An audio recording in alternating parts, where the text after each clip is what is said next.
Entonces, licenciado Axel y licenciada Rosario, me gustaría ver justamente, la licenciada Rosario tiene el punto de vista desde una parte patronal, porque ya lo estamos viviendo. La principal respuesta del gobierno federal fue incrementar la participación de la erogación patronal. Quienes sean patrones tienen que pagar más hoy en día. Y el gobierno federal paga menos por cada cotizante. Pero entonces, ¿qué va a pasar el día de mañana? Que ya lleguemos a un límite, lo utiliza coloquialmente el doctor Miranda, estires tanto la liga que pues ya se rompa, se reviente, ¿no? ¿Es cierto esto? ¿Mi apreciación ha sido correcta? ¿Coincides? Coincido completamente. Todos tenemos derecho a una seguridad social, todos tenemos derecho a ese piso de bienestar, de si ya llegó una edad en la que por cuestiones de salud, porque también hay pensiones que se dan porque ya no puedo trabajar, por algún accidente, por alguna discapacidad. Tenemos derechos, o sea, esto ha sido generado y he trabajado, he contribuido y por supuesto que he ganado esto. Pero como patrón, el establecerles esta carga y que, o sea, es simpático el asunto, porque en efecto una de las formas en las que podemos empezar a llenar otra vez las arcas es aumentando las aportaciones. Y como en este caso el patrón es quien tiene la obligación, bueno, pues a ti, patrón, de un 6.5 actual, desde hace 3 años empezó a subir y te voy subiendo cada año la carga patronal que tú debes pagar por cada empleado que tienes, hasta que lleguemos a un 15 en el 2030. Y yo gobierno, si el empleado trabaja y gana 1 centavo arriba de 4 UMAS, porque ahí también se cambiaron unas cosas, yo solo lo pongo sobre la mesa, ya no hablamos aunque hablamos de un salario, lo que manejamos en importes son UMAS. Entonces, ahí hay algo que pues como que de repente brinca. 1 centavo arriba de 4 UMAS, entonces el gobierno federal deja de aportar. ¿Y esto a qué nos lleva? O sea, porque aunque es un 1% lo que aporta el gobierno federal, le estás quitando esa carga se libera tal vez para pagar más pensiones no contributivas o hacer frente a otras situaciones que tiene obligación de atender el gobierno federal. ¿Qué tan justo puede llegar a ser?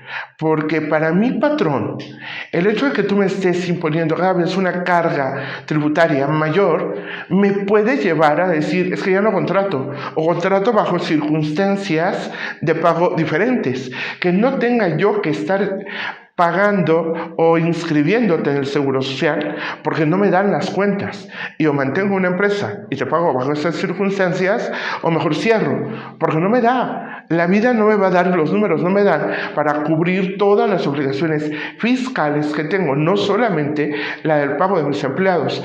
Entonces, se van dando y podemos llegar, yo pienso, si no se atiende correctamente todo este fenómeno, que sí podemos llegar al punto en el que cada vez hayan menos empleadores, menos empresas, o bien que trabajen desde una informalidad o una secrecía porque no dan las cuentas. Sí, considero y de nuevo estoy a favor, todos tenemos derecho a una seguridad social y a un bienestar, todos. Los números y la administración, la pregunta que hacías al principio, existen otros países que lo están haciendo muy bien, habría que ver cómo funciona su administración gubernamental y a lo mejor que por ahí podríamos inspirarnos para implementar en nuestro país alguna que otra actividad o forma de trabajo que genere una mejor distribución de los recursos con los que cuenta el gobierno federal y que, bueno, a final de cuentas todos de una forma o de otra, más unos menos otros, sea como se vaya distribuyendo bien y trabajando bien. Yo no digo que se quiten, porque tampoco es eso, que se quiten las pensiones no contributivas, pero que sí que le pensemos un poquito más y que veamos cómo estamos cuidando, motivando o no la aportación y el crecimiento empresarial y de la iniciativa privada en general.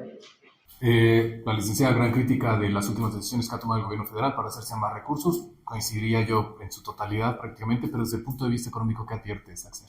Sí, claro, en este mismo sentido considero yo que las políticas que implementa un gobierno para incrementar la recaudación, el límite justamente es cuando se deja de desincentivar el ahorro, el consumo y la inversión justamente que son los generadores del empleo, ¿no?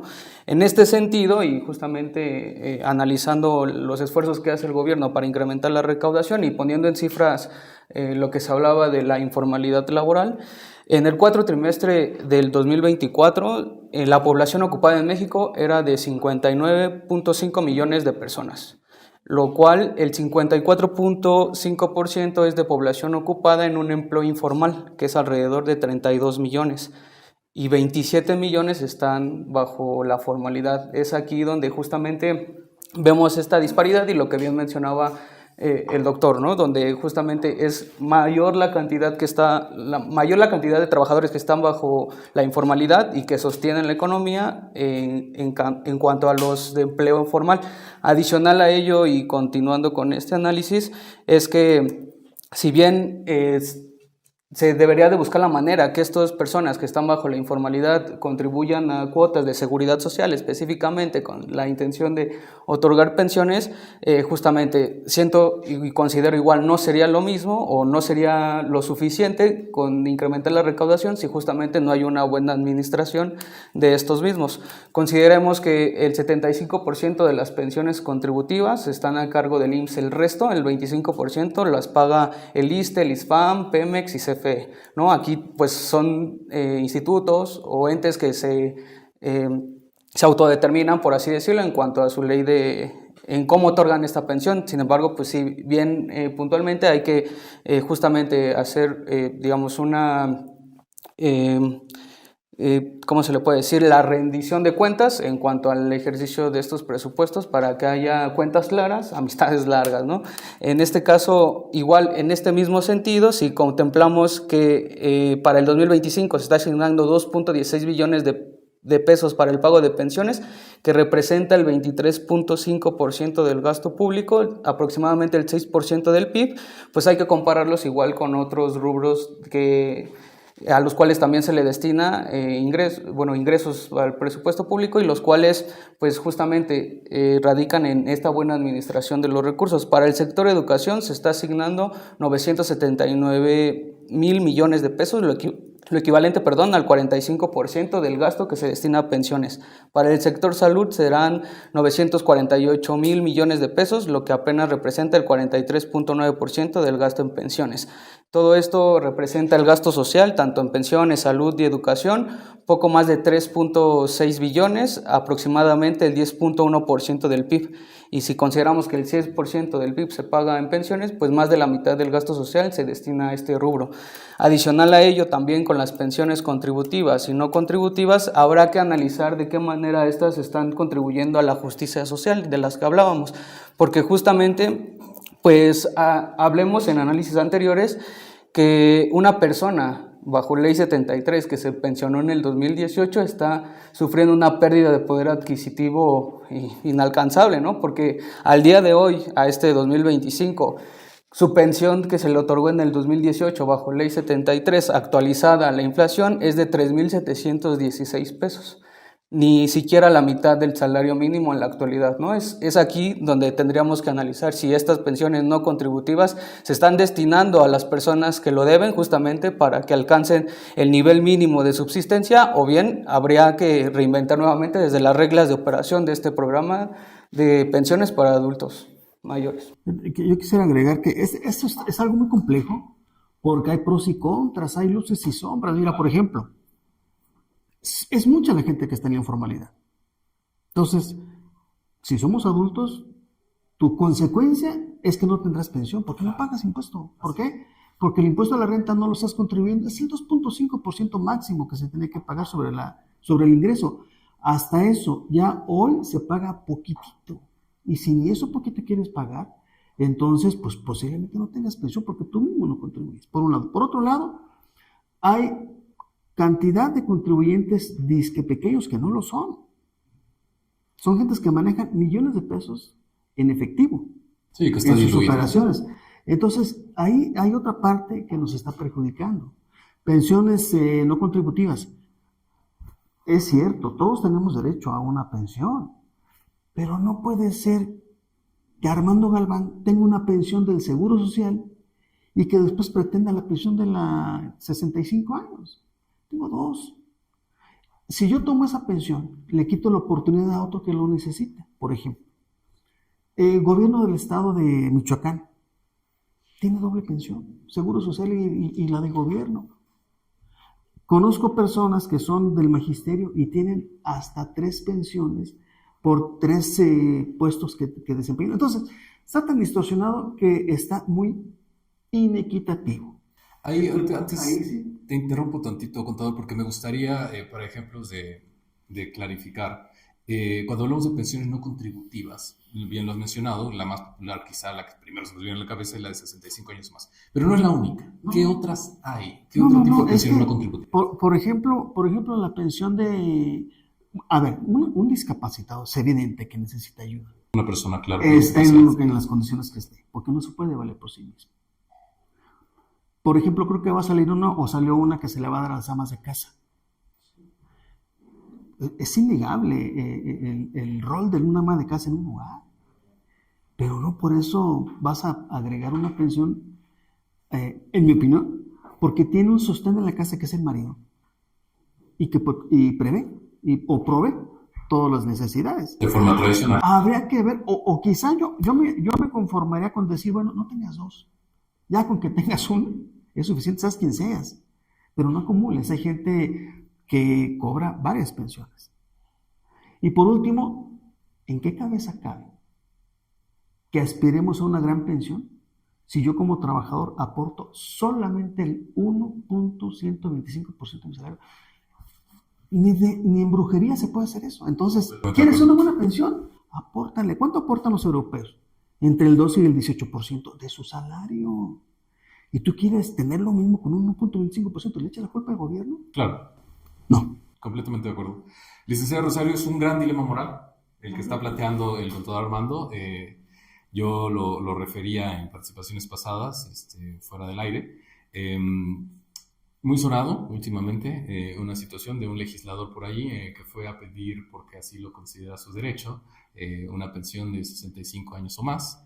Más aparte, bueno, pues él siendo legislador, pues tiene por supuesto su ingreso seguro, ¿no? Entonces, primer dilema. Pero pues también un segundo dilema, el tema de las personas, hay que aumentarlo, ¿no? Para que el dilema lo pueda responder la licenciada Rosario. Personas que tienen desde luz y fuerza una gran pensión, pero gran pensión, estamos hablando de doble dígito, por lo menos, ¿no? Y grandes dígitos. Más aparte de la del Seguro Social, más aparte de la de 65 años que ya les toca, y todos son su derecho. Entonces, dilema moral planteado me parece muy interesante por el contador Armando. ¿Qué piensas? Justicia social y la moral de cada quien, lo que cada quien considera que es correcto y no es correcto o no es correcto. Armando lo comentaba y muy bien, o sea, si ya tengo yo una pensión, de verdad yo necesito la otra. O sea, a veces es que aquí ya estamos planteando historias y temas de moral y esto, y si nos vamos por esa parte, yo te digo, es de cada uno cómo tenemos jerarquizados nuestros valores, y por otro lado, ¿qué tan digno es para una persona el estar estirando la mano, porque es así, ir a cobrar, y pues no me lo merezco, y pues si me lo van a dar, aprovecho? Ese tipo de argumentos que en ocasiones escuchas, y son válidos, está bien, yo respeto. Sin embargo, si fuese Rosario, o sea, a mí dame trabajo, quiero trabajar, quiero ganármelo. ¿Cuántas personas hay en contrario al ejemplo que tú mencionaste de quien gana y gana muy bien? Yo digo, debiéramos a veces revisar cuánto trabajas, cuánto ganas. Eso también es justicia, pienso. Pero, bueno, ¿es mi derecho? Sí, sí es tu derecho. Sea justo, esa es una historia diferente. Pero si yo trabajo y yo gano y necesito más, pues que sí me encantaría y mucho que pudiera tener acceso a una nueva forma de ingreso. Y los hay, y esas personas no andan pidiendo, te prometo, porque conozco muchos que están estirando la mano o están buscando inscribirse en esto o en aquello. Tienen esa claridad mental de decir, como mencionó el doctor Miranda, si yo levanto la mano y voy, le estoy quitando esa oportunidad quizá a una persona que sí lo necesita, que sí lo requiere.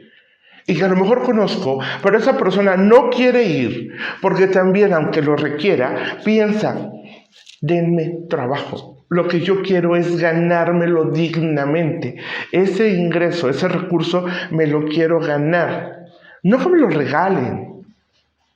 Y sin embargo, estamos hablando de diferentes circunstancias. Y yo lo dejo así sobre la mesa. Esto depende de los valores y los principios de cada uno y de cómo los tengamos ordenados y de cómo queramos proceder como consecuencia.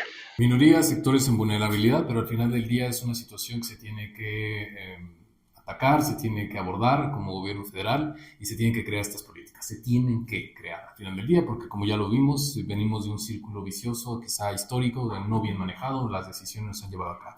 Doctor Miranda, desde el punto de vista entonces de la razón y desde el punto de vista jurídico, ¿qué se advierte? Si bien es cierto el dilema es moral, repito, la decisión se tiene que tomar, crear o no, pausar o no estos programas. ¿Qué se advierte? Primero, a mí me gustaría sí que este panel tuviéramos un tanto más de responsabilidad y ser más claros en el sentido formal. Si bien es cierto, existe el sector de los trabajadores independientes y yo reitero y mantengo y sostengo el hecho de que no lo podemos catalogar como sector informal por el simple hecho de que no manejen una contribución como debiera de ser.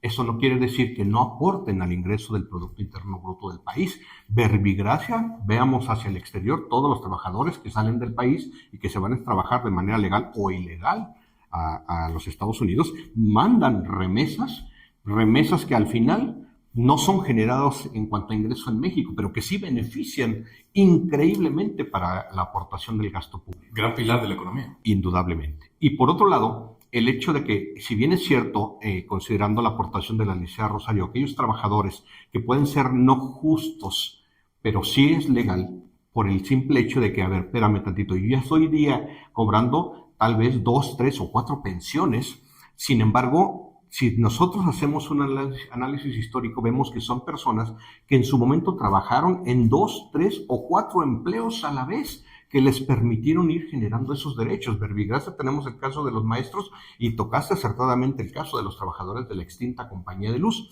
Algo que la mayoría de la gente no sabe, por ejemplo, es que cuando los trabajadores de la Compañía de Luz, a través de la negociación del sindicato, se estableció el que a mí me descontaran siendo trabajador el 19% de mi salario para efecto de poder garantizar una pensión por parte del propio sindicato, independientemente de que con motivo de la relación laboral con la institución, tuviera derecho a una pensión por parte del IMSS. Si paralelo a ello yo trabajaba de 9 a 3 de la tarde, pero además prestaba un servicio en el sector público, se me ocurre tal vez en alguna escuela o a través de otro patrón, también tendría yo derecho, ¿por qué no?, a recibir una tercera pensión. Y paralelo a ello, además, ahora la que nos otorga el gobierno federal con motivo de la edad. ¿Por qué no poder entender que yo tendría derecho porque ya me lo gané?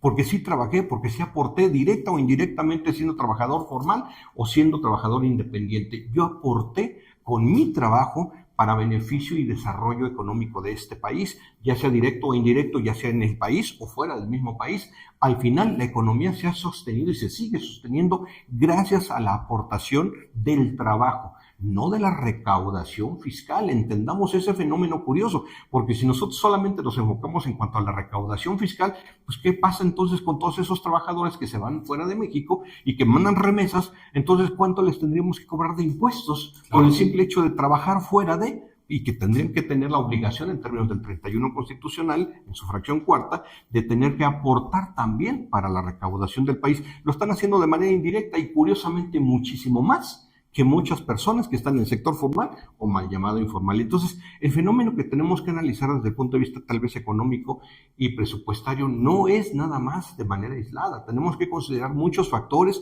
tenemos que analizar la cuestión de los derechos y la legitimidad desde el punto de vista jurídico, y es el hecho también, insisto, de que no solamente es hablar de un solo sector, y justo o no justo, sí puede llegar a ser legal, por el simple hecho de que yo ya invertí, ya trabajé, ya generé, ya me lo gané. Entonces, sí habríamos que considerar el hablar de todos y cada uno de los temas en particular para después de ese análisis general poder atender casos particulares, pero no podemos satanizar un sector u otro. En el caso de los que todavía tuvieron derecho a la pensión, por ejemplo, de los extintos trabajadores de la compañía de luz, que hoy gozan de esa pensión, en el momento que se extingue la compañía de luz y el sindicato dice yo ya no puedo seguir pagando, bueno, pues tuvieron que ser absorbidas por el gobierno federal, y hay personas que tienen unas pensiones impresionantes y se jubilaron a una edad muy, muy corta, pero al final, insisto, se lo ganaron. Ellos también fueron ahorrando mes con mes o quincena a quincena con el descuento que sufrían de su salario. Al final, todo eso se administra o se sigue administrando y ellos siguen teniendo ese derecho y lo siguen cobrando y viven muy bien, pero no por ello los podemos satanizar. Al final fue algo que también ellos generaron. Entonces, es un aspecto que tenemos que también considerar de manera general, ¿no? Eso es una situación de pensión contributiva al final del día, o sea, la que bien mencionas, ¿no? Hay que decirlo, y antes de justamente darte la palabra para abonarte, porque me gustaría conocer tu punto de vista y también el económico, es innegable que el tema de las pensiones no contributivas, que no existían en México antes del 2000, ¿sí?, se ha utilizado como un estandarte político, y un estandarte político populista, ¿sí?, que genera votos al final del día. Entonces, dudaría si comparten mucho tu punto de vista, doctor Miranda, tan desarrollado en ese sentido, como lo mencionaba también el licenciado Axel, de justicia social. Si ese dinero está llegando a las causas y a las personas que debería, o más bien es un estandarte político que hoy en día se ha utilizado bastante, ¿no? Justo en ese sentido voy. Sí puedo coincidir en cierta parte con lo que establece el doctor Miranda, ¿cierto? Habrán casos en los que sí o sí, pero por supuesto que es viable, por supuesto que es su derecho, por supuesto que lo han trabajado, lo han generado de nuevo. Pero también hay pensiones que no han generado, o sea, el requisito es no estudias, no trabajas. Y sí estoy destinando un importe para. Ahí bastante cuestionable desde mi punto de vista, insisto, mi punto de vista, respeto lo que digan los demás. Sin embargo, eso pega, incide directamente con los dineros que generan los que sí trabajan. Claro. De manera independiente, ya sea formal o informal, como tú quieras, y de manera, vamos, las empresas. Establecer un criterio real, entre comillas, de a quién le vamos a dar una pensión no contributiva, tal vez sería un mecanismo de control, pero real, lo subrayo, ¿y quién lo va a hacer? ¿Y cómo lo va a hacer? Claro. ¿Y cuánto dinero nos va a costar? Todo eso, insisto, siguen siendo costos, como el hecho de también no hay como tal una legislación de pensiones general, porque sí hay un IMSS, sí hay un ISSSTE, sí hay un ISEMIM, sí hay un... exacto, pero y los estados y las universidades y todo esto, pero general no hay. Tal vez valdría la pena que volteáramos a ver eso y de nuevo se legislara y tal. Y quiero comentar algo, o sea, cuando se hacen reformas a la ley, también... De la ley del IMSS. Reformas ante a la ley del IMSS sobre pensiones, el hecho de tener resultados positivos, porque la ley de 97 vino a querer, bueno, ya no tengo dinero, ahora tú lo generas, ahora te dejo la responsabilidad a ti para que tú decidas qué tipo de vejez quieres gozar y bueno, establezcamos por ahí los mecanismos privados, por supuesto, que puedan darte ese retiro que quieres. Y está bien, En serio, yo no digo que sea malo, está bien, es sensacional, pero los resultados, ellos también se dieron cuenta que iban a ser, así como había quedado hecha la reforma, iban a ser complicados porque el retiro en cuanto a dinero que iban a tener las personas iba a ser menos que raquítico, o sea, de verdad lamentable. Y viene una siguiente reforma. Y viene después una siguiente reforma. Al final, lo que estamos viendo es el hecho de, ya te vuelvo a poner una pensión garantizada, no mínima garantizada, una pensión garantizada que es, de verdad, muy chiquita. Y se da cuenta el gobierno federal de, bueno, aún así seguimos teniendo problemas. Estamos hablando de pensiones contributivas, que la gente estuvo trabajando para tener ese derecho. Que ahí te pediría, fíjate, puntualizar justamente en ese tema, porque vamos para allá. ¿Cuál es la diferencia, verdad, entre lo que hemos estado mencionando, si se lo quiere dividir, esta vez sensacional, Ley 73 y Ley 97, estas pensiones contributivas, justamente de las que estamos hablando? ¿Cuáles son estas menudencias? De inicio, una pensión en Ley 73 es una pensión garantizada de por vida. Por el Estado mexicano. Exacto. En el caso de Ley 97, primero fue lo que tengas en tu cuenta es lo que vamos a repartir, y tú decides si te entrego el dinero completo o bien contratas una renta vitalicia o un retiro programado. Fueron los 3 esquemas que sacaron al principio. Después, te voy a dar chance porque pues sí, entonces es como que muy complicado lo que vas a obtener. Vámonos por una pensión garantizada, que es de verdad muy chiquita. En pensión Ley 73 tenemos una pensión mínima garantizada que es de un salario mínimo. Lo menos que puedes recibir es un salario mínimo. En Ley 97 hay una pensión garantizada. Son conceptos distintos.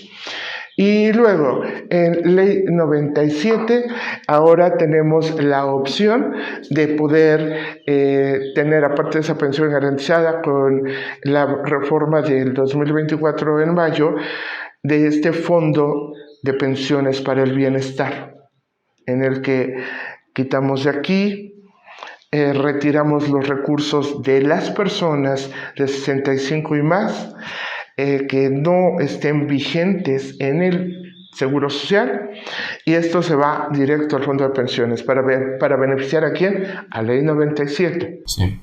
De nuevo, porque los recursos que van a recibir son muy poquitos. ¿Y qué sucede? Pues entonces ellos tendrán que seguir trabajando, porque prometo que los dineros no van a alcanzar.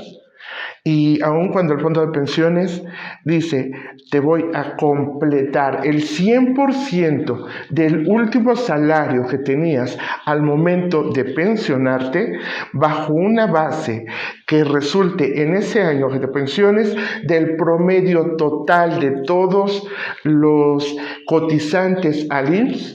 Pues por eso se va a cambiar cada año. Entonces, con base en ese promedio, ese es el tope. Si yo recibí como pensión 10,000 pesos y mi último salario era de 15, pues me van a completar 5,000 pesos. No me van a dar el máximo que sea en ese momento. Claro. Y esa es una confusión que por como fue redactada ese decreto para la reforma, sí genera la expectativa de las personas de, voy a recibir el tope. Cuando fue el decreto, el tope era de 16,677.77, y todo el mundo pensó, voy a recibir 16,000. No, vas a recibir el 100% de la pensión con la que tú te fuiste. Si yo recibía, siempre y cuando no exceda de. Claro. ¿Ok?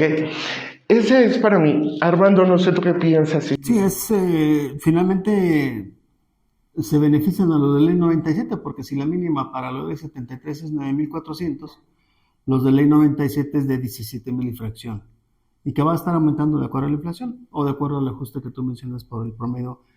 Pero con la salvedad de que te tienes que esperar hasta los 65 años. Entonces ahí Claro. son 5 años más que el trabajador tiene que estar esperando para tener ese beneficio. Entonces llega un momento en el que está la disyuntiva.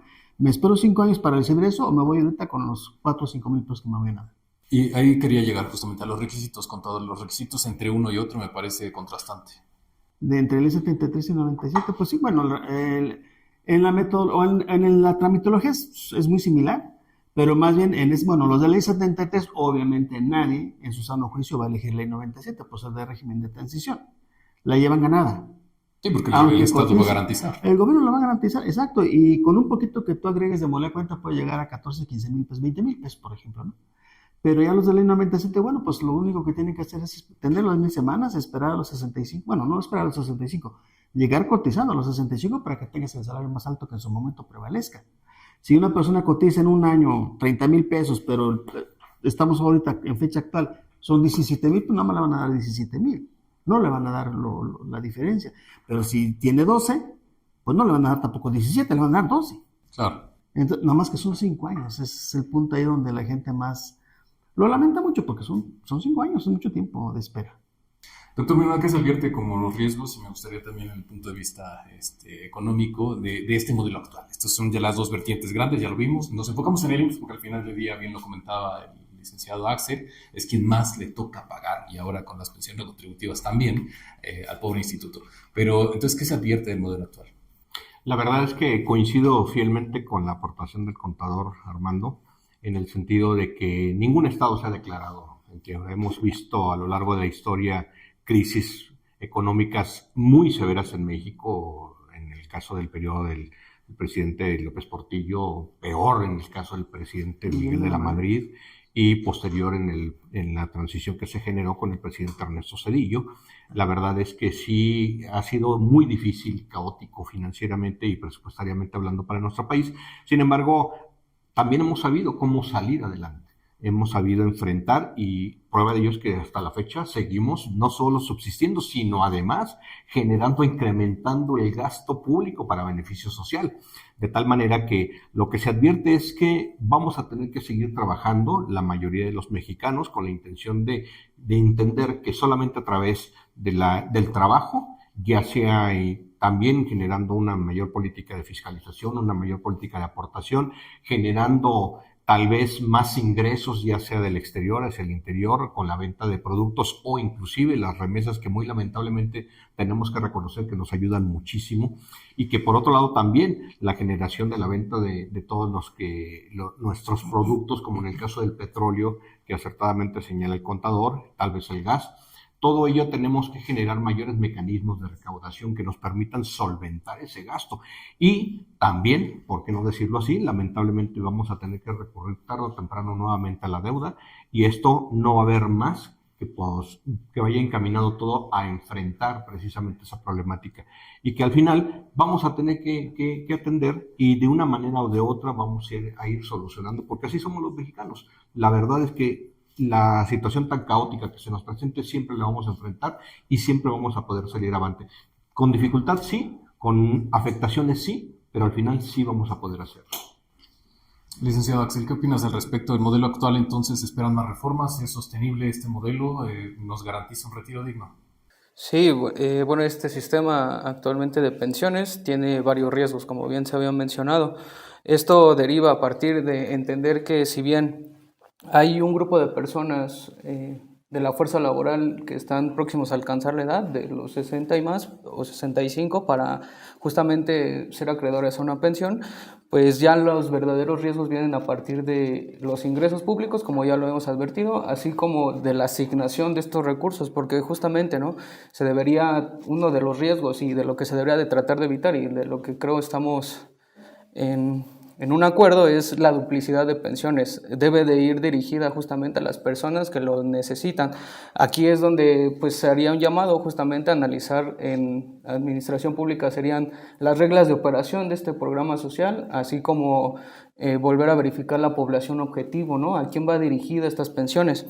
Adicional a ello, pues también este grupo de personas que se encuentran entre los dos modelos de pensión, ¿no?, la Ley 73 y Ley 97, que La mayoría justamente van a elegir la ley 73 porque el sistema actual pues genera mayor desigualdad. Y por último, pues ya es un riesgo de estructura a partir de la inviabilidad financiera y la carga fiscal sobre el grupo de trabajadores activos, lo que representará pues el destinar recursos justamente al pago de pensiones. Licenciada Kimberly, tú comentabas hace poco en tu intervención pasada el piso mínimo del bienestar, este concepto en el que quiero yo saber exactamente a qué te refieres cuando hablamos de esto y qué tiene que ver con esta política del sistema de pensiones actual y sobre todo, repito, si esperamos más reformas en nuestra ley del IMSS para alcanzar esta situación. Correcto. El piso mínimo del bienestar es el nivel básico que necesita una persona para solventar sus necesidades. Hablamos de alimentación, hablamos de vivienda, hablamos de transporte, hablamos de incluso recreación. Entonces, de acuerdo con datos del Coneval, el costo de la canasta alimentaria básica en zonas urbanas fue de 2.300 pesos para 2024 y en zonas rurales de 1.799. Sin embargo, esto es únicamente el rubro de alimentación. ¿Qué pasa con todas nuestras demás necesidades? Necesitamos más dinero para solventar nuestras necesidades. ¿Y qué pasa? Las pensiones actuales, por ejemplo, hablamos de ley 97. Estamos hablando de que las personas se van a pensionar con aproximadamente entre el 30 y 40% de su salario. Y esto no garantiza un piso mínimo de bienestar para las personas. Entonces, hablamos, por otro lado, de pensiones no contributivas. La famosa del bienestar para todos los adultos mayores. Son 6,000 pesos bimestrales, entonces hablamos de que son 3,000 pesos mensuales, ¿no? Esto tampoco nos alcanza. Entonces, hablamos de que el piso mínimo de bienestar aproximadamente Coneval lo estima entre 8,500 pesos a 9,000 pesos. Entonces, no tenemos ni siquiera la mitad de lo mínimo que una persona necesita para atender, ni siquiera ya hablamos de necesidades alimentarias. Y justamente podemos esperar entonces más reformas para esta situación, que se busque llegar a esta parte. O sea, ya estamos en un esquema híbrido entre personas no contributivas y pensiones sí contributivas, ¿no? Entonces, podemos esperar que haya más reformas para tratar de que esto esté prácticamente conjunto, que no se piensen separadas. Correcto. Si bien el sistema de pensiones está totalmente fracturado y se han hecho reformas que, si bien han solucionado problemas parcialmente, no se ha hecho una reforma integral que resuelva un problema de fondo. Entonces, se necesitan estudiar más bien las proyecciones a futuro. O sea, tenemos una creciente población. Vamos a ser muy viejos en el futuro. Se estima que por aproximadamente 100 niños haya 68 personas adultas mayores. Entonces estamos hablando de que no va a haber suficientes jóvenes que puedan cubrir a una población tan grande de adultos mayores. Entonces hablamos que se vienen crisis sociales fuertes, más aparte el dinero no nos alcanza y tenemos que cubrir o garantizar que las personas tengan este piso mínimo de bienestar. Ya lo advertían en situaciones pasadas organismos internacionales que nuestro país enfrentaría retos impresionantes, sobre todo este año, retos fiscales, ¿no? Esto sin contar, porque por supuesto es imprevisible, todas las presiones del extranjero. Llámese el efecto Trump con el tema de los aranceles, llámese la renegociación del Tratado de Libre Comercio con América del Norte, llámese una situación de todas nuestras otras parte comercial con el mundo, ¿no? Ahora ya no podemos estar con China, es mal visto estar ahora con China por la presión que está ejerciendo Estados Unidos, ¿no? Entonces, quiero yo preguntarles, tú lo referías muy optimísticamente, doctor Miranda, el panorama que se ve, ¿no? Pero, ¿qué pasa con la parte patronal, por ejemplo, licenciado Rosario, ¿no? Bien lo decía Axel, mientras que no toquemos el consumo, no desincentivemos la inversión y el consumo, todo está muy bien, pero ya lo advertías tú con la parte empresarial, ¿no? Lo advertíamos justamente desde la parte fiscal, ¿no? Todo el mundo estamos en el entendido que, como bien lo refería, contador, no podemos esperar una pensión a largo plazo, una pensión digna, llamémosle así, para efectos prácticos, aportando no dignamente lo que sabemos debe ser en la parte fiscal. Entonces, la pregunta para la mesa prevalece. ¿Es un modelo que se está buscando, aun cuando no estemos de acuerdo, cambiar? Un modelo que empezó con la parte de ley 97, se acabó, el Estado ya no contribuye a las pensiones de manera activa y tampoco las va a garantizar ya el día de mañana, hasta ahí se quedó. Y las reformas que han estado resultando de todo esto han sido modificaciones, parches, si así lo queremos ver, inclusive, a lo mejor no del todo bien hechos, pero sí con esta situación de creatividad de dónde sacamos más recaudación y cómo garantizamos el modelo sostenible. ¿Es entonces sostenible? ¿Qué les parece? A mí me gustaría analizar ese punto y ser un poquito más claro. El hecho de que, primero, retomando el tema de la licenciada y el licenciado Axel, acerca del qué tan conveniente es hacer una revaloración en cuanto a una aportación por pensiones no contributivas para el sector social de manera general, sin hacer la consideración o la división de lo merecen o no lo merecen, es justo o no es justo, afecta o no al gasto público. Sin embargo, atendiendo y de manera acertada a lo que comenta la licenciada desde el punto de vista de lo mínimo necesario para subsistir de manera decorosa. Vemos que con las pensiones no contributivas no logramos llegar a ese tope o ese mínimo. Vemos que con inclusive personas ya pensionadas con pensiones mínimas básicas o mínimas garantizadas, tanto ley 73 como ley 97, no alcanzan ese monto. Sin embargo, cuando las sumamos, medio alcanzan a cubrir lo necesario para poder subsistir, en razón de lo cual sí tendremos que considerar que todo aquello que vaya encaminado a una reforma o alguna modificación tendría que ser también considerado no solo desde el punto de vista justo o jurídico, sino desde el punto de vista económico en cuanto a necesidad como población, porque al no darles la garantía de tener un ingreso que les permita subsistir bajo el tope mínimo que ya está establecido y que no solo es a través de una consideración nacional, sino además internacional, tanto en zonas urbanas como en zonas no urbanas, sí es el hecho de considerar que es una cantidad que tiene que ser sí o sí garantizada. Toda aquella reforma que hagamos y que no tienda a garantizar eso, nos va a generar un efecto contrario, nos va a generar un efecto de afectación social que a la larga va a repercutir también. Y yo insisto, ¿qué mecanismo podemos implementar con la intención de que también sea considerado todo ese fenómeno? No podemos de manera independiente y de manera aislada solamente considerar una aportación o una consideración y una aplicación por parte de un actuar estatal. Vemos que hoy por hoy están justificadas precisamente esas pensiones no contributivas. En cuanto al monto, traen de fondo un análisis y un estudio que va encaminado no solo al efecto político con la intención de la compra o tal vez manipulación en cuanto a votos, sino más aún va respaldado en cuanto a una necesidad real. Yo me preocuparía, por ejemplo, si vamos a hablar de justicia social, ¿qué pasa con todos aquellos trabajadores mexicanos que se fueron al exterior y si un día regresan y si un día le dicen al Estado mexicano, oye, es justo que si yo participé mandándote remesas, ahora yo quiero que tú también respondas respecto de mí? Hablamos de una cantidad millonaria de personas que están trabajando allá, pero que lo curioso es que ni son de allá ni son de aquí, porque aquí no están generando ningún derecho y cuando están allá tampoco, porque están de manera ilegal. Entonces son cuestiones que no analizamos de manera general y que desde el punto de vista de justicia social sí tenemos que atender, porque al final es un fenómeno social que es latente para nosotros como Estado-nación. Partiendo del principio de la necesidad básica y de las cifras, tenemos que garantizar ese importe para todos los mexicanos, que al final, contributivo o no contributivo, sumado o no sumado, generado o no generado desde el punto de vista pudiera ser muy, muy discutible, la realidad es que como mexicanos llegando a cierta edad, sí o sí necesitamos. Correcto. Entonces existen otros mecanismos que yo pudiera considerar como ciudadano, licenciada Rosario. Me gustaría abordarlo desde el punto de vista como ciudadano, en el que, digo, sé que tengo que pagar impuestos, al final del día ya los pago, sé que abrir un negocio es complicado, pero me interesa justamente el tema de la seguridad social, ¿no? O sea, es un punto del retiro digno. Ya no voy a hacer ley 73, ya lo dijimos, quien en su sano juicio o mal informado, aún con el menor de los temas, diría no quiero una ley 73. Todo el mundo al final del día creo que es el punto. Pero entonces, ¿existe alguna otra situación en la que yo pudiera de manera sostenible hoy en día con ley 97 garantizar y cotizar? Sí, claro que hay planes privados de retiro, hay que informarse, las nuevas generaciones tienen esa posibilidad enorme en sus manos de poder decidir a qué edad, cómo se quieren ir, cuánto quieren tener mensualmente y demás.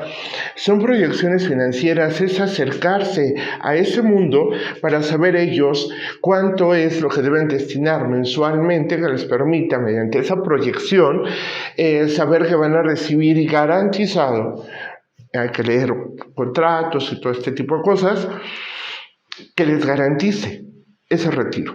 O sea, sí, existen, por supuesto que existen. Lo que yo recomendaría es, sí debemos trabajar mucho para que como mandantes exijamos a nuestros mandatarios ese buen cumplir de las labores que tienen en cada una de las áreas que permitan ese crecimiento en México de manera que sea sostenible y que les permita a las nuevas, de las futuras generaciones, tener una vida digna, una vida plena, con un trabajo puntual que haga que ellos tengan una condición de vida diferente a la que tenemos en este momento. Pero por otro lado, quiero aquí puntualizar algunas cosas que comentó el doctor Miranda. Una de ellas es migrantes y remesas. Sí, pero consideremos que la política de Trump y el hecho porque la mayoría de los migrantes, la mayoría, han estado en Estados Unidos y desde allá mandan sus remesas. Si cada año, de todas maneras, desde muchas administraciones pasadas, fueron regresados masivamente, en esta, o sea, es un hecho que el punto es que se vayan todos. Claro. Es complicado, las remesas van a bajar, y van a bajar considerablemente este año. En el caso de que se abriera en Estados Unidos necesito esa mano de obra por las características económicas, sociales y productivas que a mí Estados Unidos me representa, abrir programas diferentes que permita que vengan, pero de manera legal, pues padrísimo, pero habrá que ver bajo qué condiciones de paga se pudieran abrir. Todo eso habría que checar, porque a lo mejor hasta les dan seguridad social allá y por supuesto que les conviene, tal vez, quiero pensar, tal vez les podría convenir más, tal vez no, pero la mayoría de los mexicanos que se van buscan que su familia aquí esté mejor. Y ya existe este nuevo esquema de incorporación para trabajadores independientes dentro y fuera del país, que les permite tener esa certeza de que aun cuando yo me vaya y trabaje en otra parte del mundo, puedo generar ya una pensión contributiva que me permita cuando vuelva a México tener esa garantía. Caramba, cuando menos podría llegar a tener, si fuera la ley 97, que hay muchos casos de personas que tienen 50 y más y que nunca han cotizado también, bueno, ya van a una ley 97. Bueno, si tienen 50, a lo mejor llegan a los 70, ¿por qué no? Y garantizan cuando menos una atención médica. ¿Ok? Esas son las cosas que deberíamos sí también analizar muy puntualmente. Y yo insisto, sí, yo soy partidaria de que se haga una legislación general en materia de pensiones,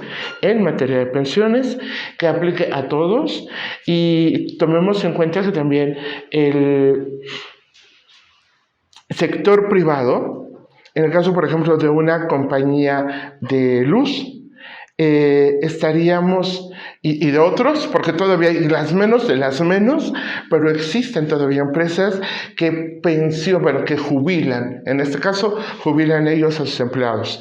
Ese es un derecho de ellos. Las normas las han puesto los empresarios. Ellos dijeron a los tantos años de servicio, tengas la edad que tengas, yo te pensiono y te vas. Y no solamente eso, les seguían pagando con su salario sus derechos ante el Seguro Social y esto les permitía una segunda pensión.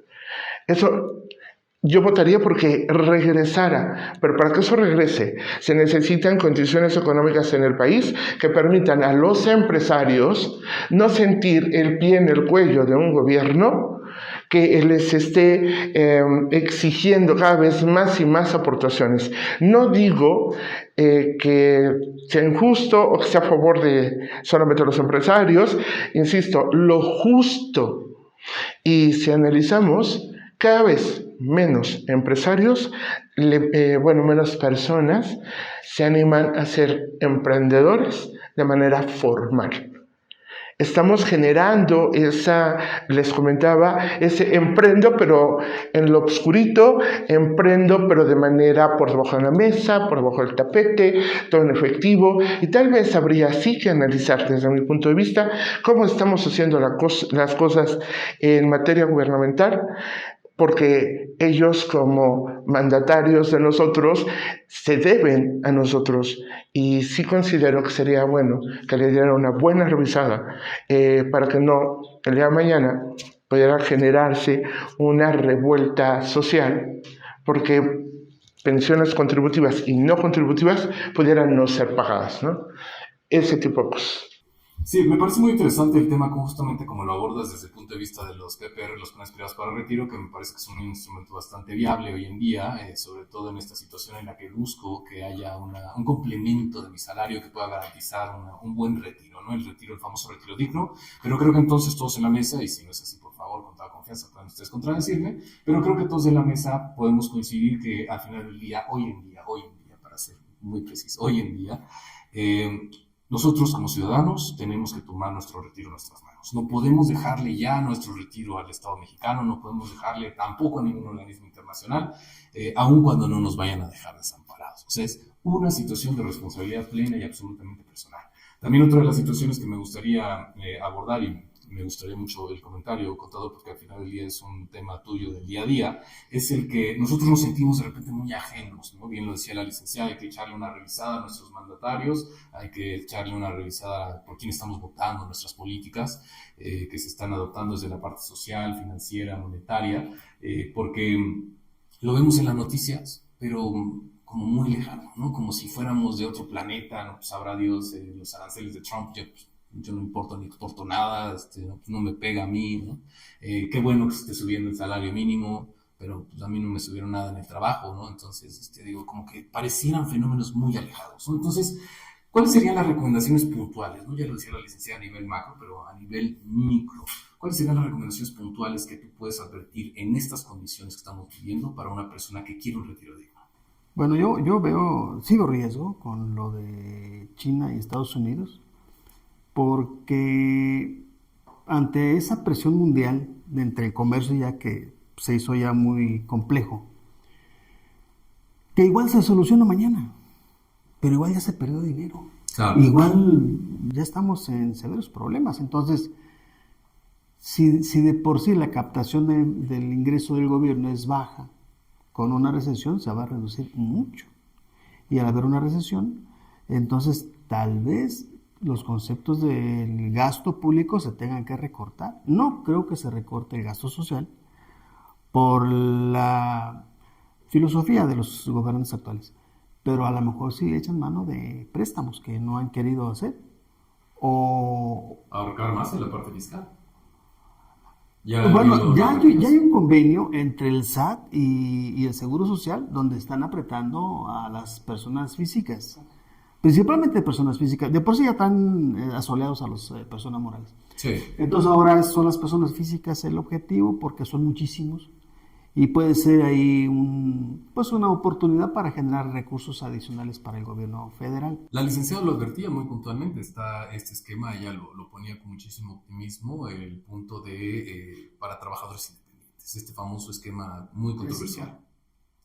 ¿Es viable? ¿No es tan viable? Digo, ella lo advertía, inclusive para los migrantes, lo decía, es algo muy bueno, cuando menos les garantiza la parte médica, entonces pareciera que es la opción.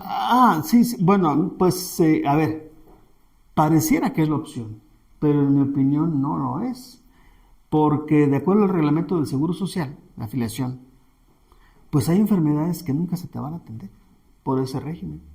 Hay otras que se te van a condicionar, y curiosamente las que se te van a atender, muchas de esas son las típicas de la persona adulto mayor. Entonces, pues sí se ayuda, por supuesto, te sientes mal, van y te atienden, ¿no? Pero quizá caigas en esas y te digan, pues no te lo puedo atender.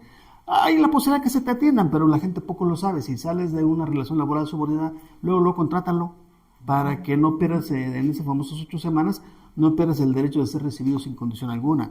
Entonces, en el aspecto de salud, pues es mejor, aunque sea, pues tener ese que no tener nada. Yo diría más bien buscar una participación, por ejemplo, en una sociedad cooperativa, donde sí tienes garantizado el servicio social, el servicio médico, perdón, al 100%. Pero no nada más eso, nosotros como mexicanos, en lo personal yo tengo que revisar mi gasto, porque por si hay recesión, a lo mejor voy a tener que buscar cómo ahorrar o cómo no gastar en gastos que no necesito. Entonces, si nosotros, por ejemplo, los que están en modalidad 40 y que están pagando cantidades de 10,000 pesos, 9,000 pesos, de repente mañana los despiden del empleo, las ventas se bajan, ¿qué van a hacer? Ya no van a poder seguir con la modalidad 40. Les va a perjudicar. Los que van a entrar, yo hice un programa al respecto, los que van a entrar no entren a la modalidad 40. No, ahorita no. Espérate que pase esto. Porque si entras muy valiente a 25 UMAS y eso se pone peor, ¿cómo vas a seguir pagando? Lamentablemente la modalidad 40 tiene un punto de no retorno cuando no puedes pagar. Claro. Lo que sí tiene la modalidad, eso es la otra opción, puede ser la modalidad, échale tope. Y cuando ves que se te complica, pues bájale y luego súbele, ahí sí se puede. Pero tiene un costo del 38% más caro que la modalidad 40. Entonces, pudiera no ser viable. Entonces, pues estamos en incertidumbre. Y cada caso es diferente, pero en mi opinión es gasta menos, ahorra lo que puedas y no tomes decisiones precipitadas que le peguen a tu liquidez. Pero además, cuida tu empleo. Que si la empresa cierra, no sea por ti.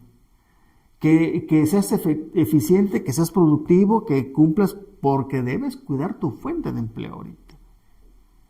Que ahí, licenciado Axel, me gusta mucho acotar el tema porque hay que decir algo. Si bien es cierto, tengo que cuidar para mi retiro digno, bien lo advertíamos con el contador Armando, y están los mecanismos que me parecen bastante viables. Y efectivamente un PPR, una sociedad cooperativa debidamente constituida, donde se establezca justamente todos los beneficios, pero no sentirnos ajenos a la parte fiscal, porque aún siendo pensionados, vamos a seguir aportando el tema fiscal.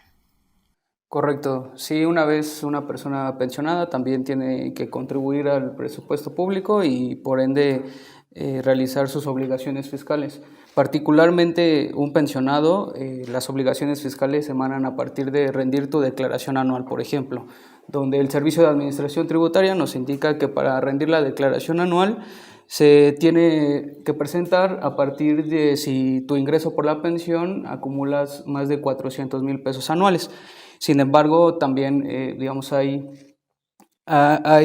normatividad que continúa diciendo a partir de que si bien no vas a recibir o tu tope no son 400,000 pesos anuales, sí hay casos en los cuales sí se tiene que rendir la declaración anual independientemente de estos ingresos. La primera opción es cuando sus ingresos anuales por una pensión superan los 400,000 pesos, cuando se reciben ingresos de 2 o más pensiones simultáneamente, aunque estas no superen los 400,000 pesos, si se reciben ingresos por concepto de 2 o más pensiones de diferentes instituciones, entendiendo que serían ingresos por 2 o más patrones, así como si se está presentando o se realiza alguna actividad de arrendamiento o actividad empresarial adicional a estos ingresos por la pensión, y si se perciben ingresos adicionales por sueldos o salarios, dividendos u otras actividades económicas. En estos casos, sí o sí se está obligado a rendir la declaración anual.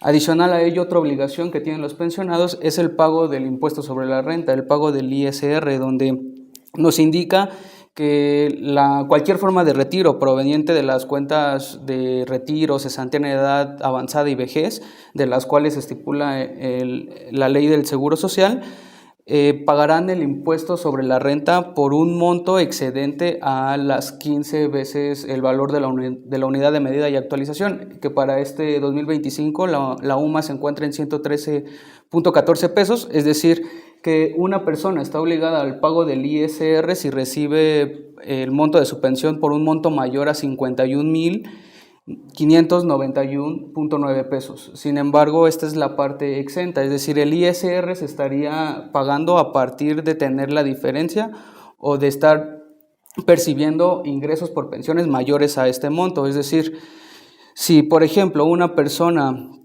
que recibe una pensión o bien por concepto de 2 pensiones, 60,000 pesos, de primer momento está obligada a presentar su declaración anual porque está percibiendo 2 pensiones. Adicional a ello, es sujeto de pagar el impuesto sobre la renta por el monto de la diferencia de 51,000 hacia 60,000 pesos, que sería el ISR de 8,408.10 pesos. Esto si se está percibiendo el pago de pensión de manera mensual. Si el monto que se acumula para el pago de tu pensión quieres que te lo entreguen en una sola exhibición, también está sujeto al pago del ISR por un monto exento de 3,716,000. Es decir, si tú no quieres rentar o contratar, una renta vitalicia para que de manera mensual se te pague tu pensión y tú quieres que se te entreguen todos los recursos en una sola exhibición, el monto que se tiene que pagar, si por ejemplo te otorgan 4 millones, se tendría que pagar ISR por la diferencia de 283,351 pesos. Estas son las obligaciones de cualquier persona pensionada tiene que cumplir en cuanto al servicio de administración tributaria. Adicional a ello, pues al presentar la declaración anual y ser sujeto del pago del ISR, también tiene derecho a deducciones personales, como cualquier persona física. Pero no hay mucho campo ahí, licenciada Kimberly. De hecho, pues las deducciones personales representan un gran beneficio, particularmente para pensionados, jubilados y personas en etapa de retiro. ¿Por qué? Porque esto ayuda a que ellos puedan disminuir su base gravable. Entonces, si tú tienes que pagar impuestos, puedes aplicar una deducción personal y de esta forma, pues pagas menos impuestos. Estas deducciones son muchas, por mencionar algunas, pueden ser pagos de honorarios a enfermeras, servicios dentales, servicios profesionales en materia de psicología. Tenemos gastos hospitalarios, tenemos adquisición de lentes ópticos graduados hasta por 2,500 pesos. Sin embargo, para estas deducciones personales hay requisitos y radican particularmente en la forma de pago. Estas deducciones tienen que ser pagadas directamente desde cuentas aperturadas a nombre del contribuyente. Pueden ser tarjetas de crédito, débito, servicios o transferencias de fondos electrónicas, ¿no? Incluso estas deducciones son un gran beneficio porque pueden ser aplicadas también para el cónyuge o la cónyuge del contribuyente, así como familiares de forma ascendente o descendiente en línea recta. Hay un tope para estas deducciones y es hasta el 15% de sus ingresos acumulables. O puede ser también lo que viene siendo 5 veces el valor de la UVA.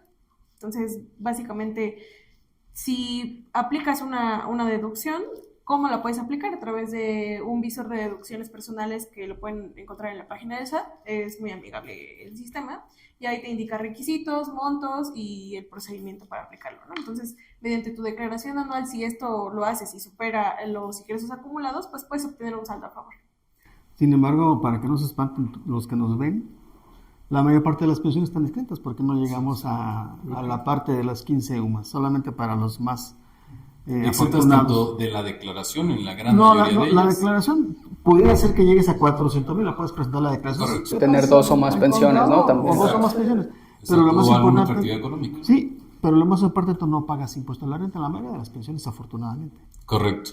Pero sí exento en cuanto al pago de la renta, que sí, no, la vida es maravillosa. Pero no en cuanto a que no paguemos impuestos. Todos pagamos impuestos en el tema de la pensión. Sin embargo, eso no quiere decir también que no se generan obligaciones sí, fiscales. Claro, por ejemplo, si se reciben 2 pensiones, es necesario anunciar a la institución, a ambas instituciones, que se entere el impuesto correspondiente. Y de tal forma también esto ayuda a que las personas pues se informen, ¿no? Porque puede haber un doble impuesto retenido y por ahí pues también es importante no pagar un peso de más, porque es tu derecho que si el SAT te debe un peso, pues que te lo pague.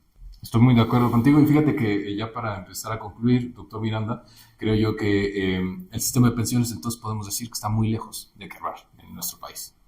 Indudablemente. Y por otro lado también es importante considerar que, coincidente con lo que comentaba la licenciada Rosario en antelación, todos los mecanismos que se implementen con la intención de modificar, reformar, adecuar, tienen que estar encaminados a un análisis más serio, más formal y sobre todo más profesional con la aportación y análisis de expertos. Yo coincido fielmente con ella. Creo que en el ámbito de pensiones nos hemos olvidado, en cuanto a lo que es el esquema general de seguridad social, sí deberíamos de considerar ya formalizar y profesionalizar ese tema desde el punto de vista atención a Estado. Y también coincidiría con ella, efectivamente, creo que ya es tiempo de crear, por ejemplo, tenemos una Secretaría de Seguridad Ciudadana o de Seguridad Pública, tenemos diversas secretarías, pero no hemos creado una Secretaría de Seguridad Social que debiera ya existir ante la problemática inminente a la que hemos tenido que atender y que cada vez vamos a tener que enfrentar como un peso mayor.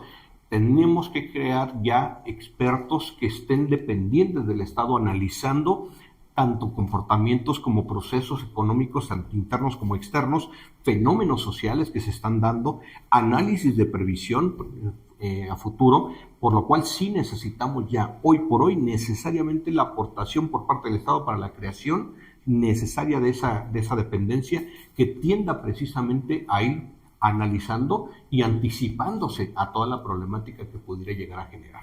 Coincide, licenciado Rosario, en cuanto al tema entonces sería la información. Todo recae en información y de qué forma estamos consumiendo y dónde nuestra información. Correcto, y no perdamos de vista que cuando se hacen reformas, el resultado de ellas, positivo, porque para eso van encaminadas, lo vamos a ver hasta dentro de 20 o 30 años. No es inmediato. No es inmediato. Entonces eso también hay que tomarlo en cuenta porque son dineros que se van a seguir requiriendo. Entonces yo sí votaría puedo estar de acuerdo con lo que señala el doctor Miranda, más sin embargo, no es que sea optimista, sí considero que debiéramos hacer un análisis profundo a nivel gubernamental y estoy segura que no faltan personas capaces que puedan hacerlo de manera puntual. Y en cualquier gabinete. Claro, sí, en cualquier ámbito, encaminados a cubrir todas y cada una de las áreas que inciden en el gobierno y por ello también en el área de la seguridad social. Entonces sí que debiéramos hacer ellos un análisis muy puntual y sí estoy de acuerdo con el tema de una secretaría de alguien que se ocupe de, más sin embargo eso sí lo podría pensar a futuro, pero que sí que en este momento a lo mejor tenemos por ahí de esta área o de aquella otra quienes pudiéramos encomendarles esa tarea. Digo, yo pensando en ahorrar dinero de crear una secretaría con todo lo que esa puede implicar, para que hagan para que se hagan cargo de esa parte. Eso es en cuanto a nivel macro y en cuanto a nivel gubernamental, pero el punto es, creo yo, el asunto de las asesorías, ya lo comentaste muy bien, contador, el punto de cambiar el chip a la gente de forma personal, los hábitos de consumo, los hábitos de gasto y sobre todo, si quiero mi retiro digno, pues estar informado, asesorado. Tú eres uno de los principales publicadores de contenido en redes sociales, llámese YouTube, donde tienes una gran audiencia y hablas justamente de estos temas. Sí, porque hay que comportarnos como adultos conscientes. Entonces, el gobierno tiene mucha tarea que hacer, pero también nosotros. Entonces, si el gobierno hace su parte y nosotros no, pues no le podemos exigir más allá de lo que pueda dar, porque pues a fin de cuentas el gobierno lo único que hace es recabar el dinero y repartirlo por conceptos presupuestales. Entre más necesidades haya de pensión, ¿qué va a hacer el gobierno? Claro. Quien se supone que en esencia quien genera la riqueza pues es los contribuyentes, los ciudadanos, en el pago de cualquier tipo de impuesto, el que sea. De ahí viene mayoritariamente el dinero. Entonces, si ese dinero no llega, o si yo como trabajador sí tengo ingresos, pero no incremento el hábito del ahorro, o no incremento el 1.125, si yo me voy habituando a ahorrar el 15, el 20%, 18% de mi salario, ¿qué va a pasar? Me voy a adaptar es como los domiciliados. Me llega el dinero, me lo quitan, ya no lo tengo. Me tengo que adaptar a lo que tengo. Claro. Y si eso se hace un hábito virtuoso, donde con el tiempo tú estás viviendo con lo que tú tienes y ya se te está descontando la parte que sabe a tu ahorro. Tenemos que contribuir todos. Estoy muy de acuerdo y sobre todo, como usted bien sabe, en casa ya ha tenido un panorama completo, un panorama me parece integral desde distintas áreas, disciplinas, usted ya lo ha advertido, cómo es que no nos podemos sentir ajenos al final del día a lo que nosotros estamos viviendo en nuestro país en este momento y sobre todo por quién estamos votando, que hay que ser nosotros bastante críticos, pero también empezando, como bien comentábamos, desde casa. Entonces creo yo que toda la información ha sido bastante enriquecedora hoy en día. Y le invito como última reflexión, que ha sido un punto concluyente de toda la mesa, en cuanto a que sí se necesita la asesoría de forma permanente, diría yo, pero de un grupo de personas que se especialicen en todos estos temas en cuanto a seguridad social, que pocos son los que existen. Grupo Social Push justamente es uno de ellos. Le recomiendo que los cheque, los investigue, de lo cual nosotros, por supuesto, nos sentimos orgullosos de ser partícipe y de contar con grandes colaboradores. Entonces, la verdad es que creemos que sí, el punto está, como bien lo refería por ahí el doctor Miranda en sus fundamentos, en que nosotros como ciudadanos debemos tener una mayor participación y quitarle esa carga del Estado, que también es lo que al final del día hemos concluido. Pues no me resta más que agradecerle su participación y a usted en casa su sintonía, y nos vemos en la próxima emisión de nuestro programa Opinión Independiente. Muchas gracias.